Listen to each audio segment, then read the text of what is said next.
in obeying the commands of life that God has given you.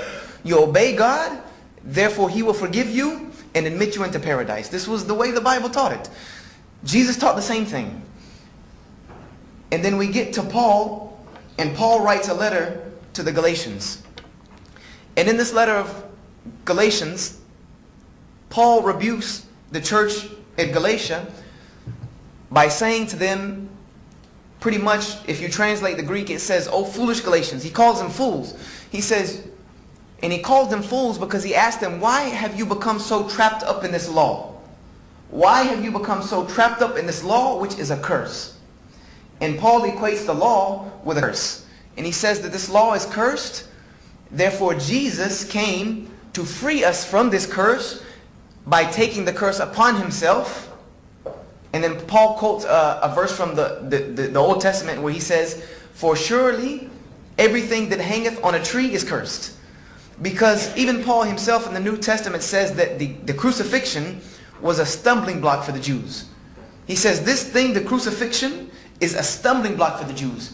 Because the Gentiles would go to the Jews and tell them that the way to salvation is to believe in the crucified Christ.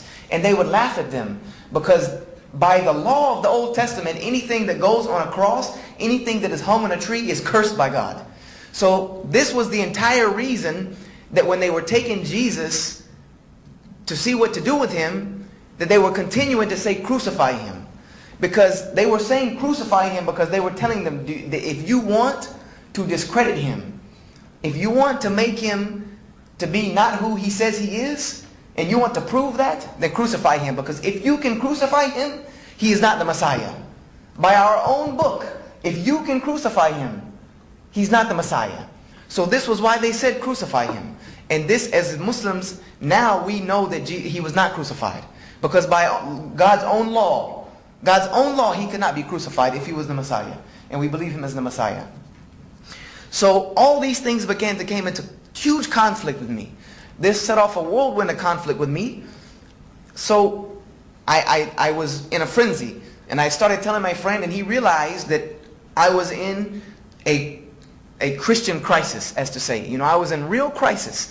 So he took me to back to the scholars at Bob Jones, and he also got me in touch with some Bible scholars at the Moody Institute in Chicago, which is one of the biggest evangelical schools in this country, the Moody Institute, which is where I plan to perhaps do my graduate studies after Bob Jones.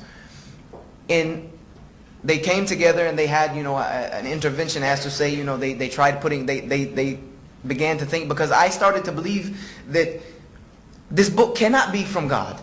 It cannot be from God because there's too much in it that does not make sense. And then I also started to notice the contradictions of the texts. Started reading the text, I started to realize that not only there are contradictions in what the text says, which there are thousands of them, and for sake of time, there's no need to go through them. If you want to know them, there are many books out there that will show you them. Books written by non-Muslims, to say. Bart Ehrman, go to Barnes & Noble, ask for any book by Bart Ehrman, and there'll be plenty of them. He's the head of religion at UNC Chapel Hill, and also a very good friend of mine. He wrote a book called Misquoting Jesus, Who Changed the Bible and Why? The greatest evidence on Bible textual criticism that I've ever seen. Not only did I notice changes in the text, but changes in the way the language was spoken. Because you can tell in Hebrew when God is speaking, because it is an extremely eloquent speech, a speech that is not like any type of human speech. You can tell the difference. And then you can see when it automatically changes to almost like slang. It changes to like uneducated speech. So, and it goes back and forth, and you can see this. Someone who knows language, they will see this. You can see this. It's like having a person standing up here with a PhD in English speaking and a fourth grader speaking. You can tell which one is which. Even if they were behind the screen and they wrote it on a piece of paper, you would tell which one is which.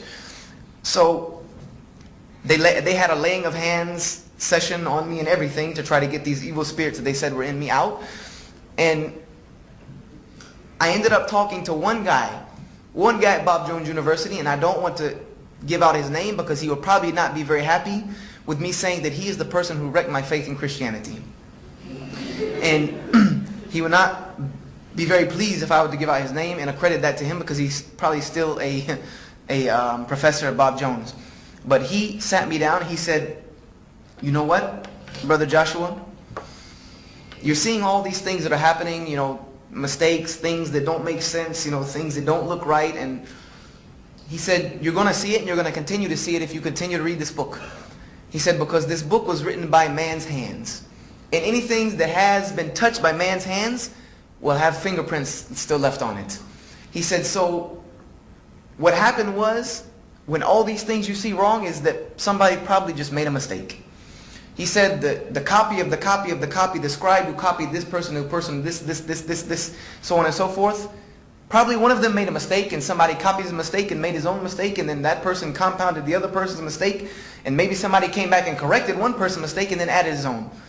He said, so that's probably what happened, and you have the final product of all of that. And that just, I had to sit down and actually take that for a second, because I was fighting inside myself to try to keep this book at the status that it has always been in my home, the inerrant Word of God. This is how I was taught. Inerrant Word of God without error.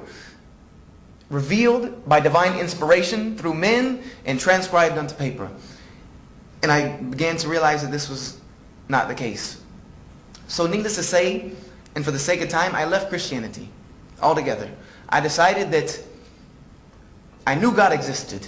For that was for sure. I could look around me and tell God existed. That was a no-brainer. I knew God existed. I knew He had a purpose for my life. I knew that there were prophets. I knew all these people were not remembered so well in history and they did nothing. So I knew there was something behind all of this. I just wanted to find it.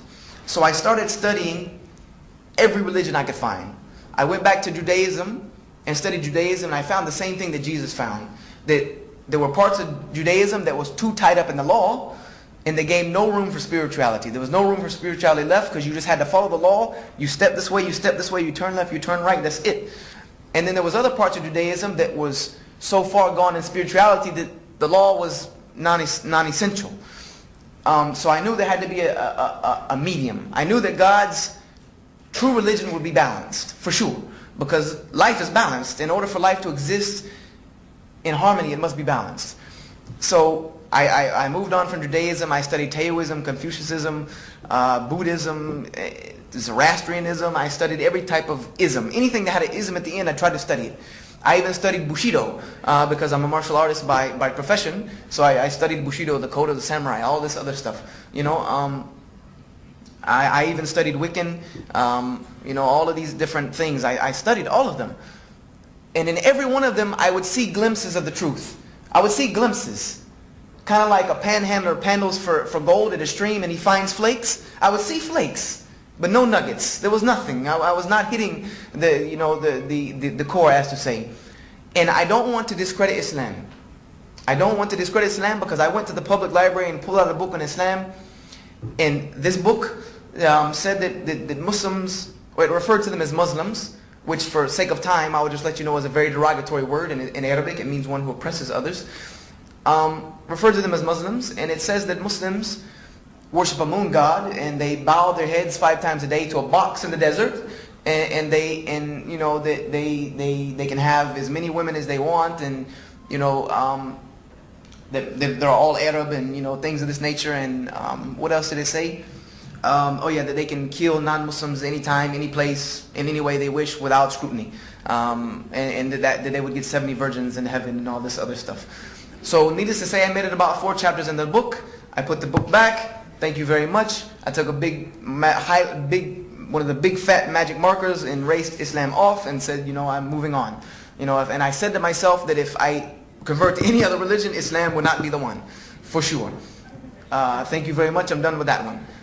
And so, being 17 years old and having been searching for the truth for about 1.5 years, 2 good years. About 1.5 years. I'll give it good credit, about 1.5 years. Really hard searching. I became very frustrated. I became very angry with God.